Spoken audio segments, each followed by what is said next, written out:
Okay, I am going to show you some tricks, I guess, to placing an anterior rubber dam. Anterior rubber dams are pretty easy to place, and you will be placing one on each other. You'll have a partner in the clinic, and you'll be placing a rubber dam on your partner. But I don't have a patient to show you this, so I'm going to go ahead and do it on a typodont. When you do it in the clinic, you can choose maxillary or mandibular to place it on. I would say if you want to make it easier on yourself, choose whichever arch has less crowding, because the more crowding, the more difficult it is going to be to floss the material down between the teeth. If you want to challenge yourself, you can always go for that. I'm going to go ahead and show you on the maxillary here. So let's go ahead and get started. Okay, first thing I'm going to do is take a piece of my rubber dam material, and I'm going to go ahead and mark it for the teeth that I'm going to be doing. So I'm going to be doing canine to canine. So I'm going to make 6 little marks on my material. And then I'm going to go ahead and take my punch, and I'm going to use the second and third smallest holes, and that's just my personal preference. You're going to want a larger hole for the centrals and canines on the maxillary, and then I'll use the smaller hole for the laterals. So I'm doing all the larger holes here, and then I'm going to take it down to the smaller hole.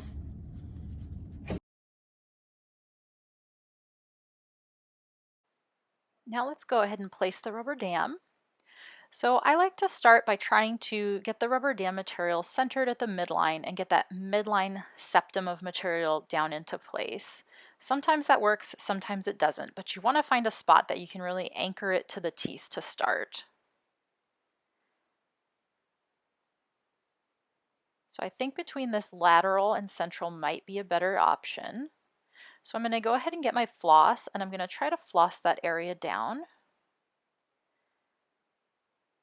so that I can get it to hold in place and I can move on.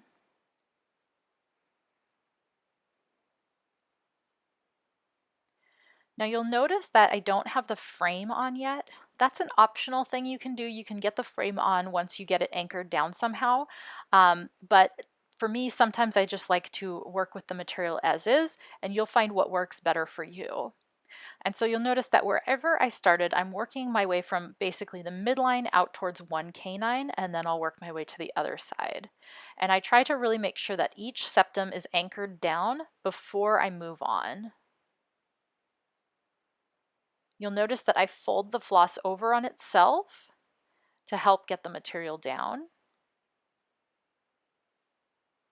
And then remember, pull the floss out through the side. Never pop it back up because you'll risk pulling the rubber dam out when you do that. Now we'll place our ligature, and remember that you want to place your ligature down, fold the floss over, and then go through again and create a small loop on the facial surface. And then you'll cut the excess floss on the lingual. So it should be a very small loop so that you don't risk getting the handpiece or other instruments caught in the ligature. Then once we have it anchored down, this could be a good time to try to put your frame on, but you can also just keep moving along towards the other canine. An anterior rubber dam is typically a fairly quick process, so you won't be bothering the patient too long with this material hanging down. And just remember to get each septum down completely so that it's anchored before moving on to the next tooth.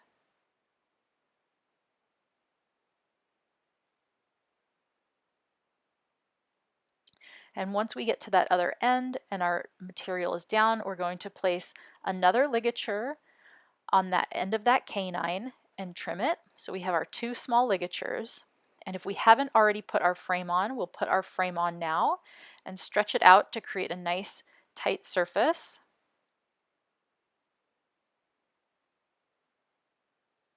Now what we have to do is we have to invert the rubber dam around the teeth. You'll see that the rubber dam is not all the way down towards the gingiva, it's kind of coming up on the teeth. And so what we want to do is we can use our floss to get any areas that just need to get down further in the contacts. And then we'll move on to our greg, and we'll use our greg to help us invert the dam further.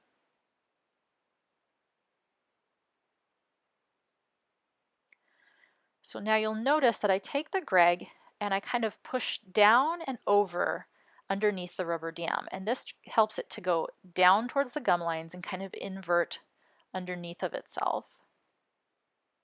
And I'm going to go around all the teeth to make sure that the rubber dam is properly inverted.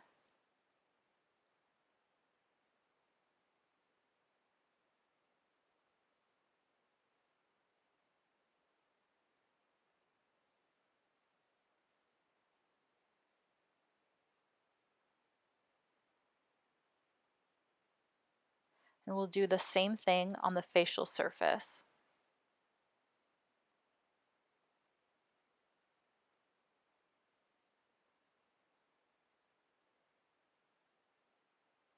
And there we go. That we have a perfectly inverted rubber dam.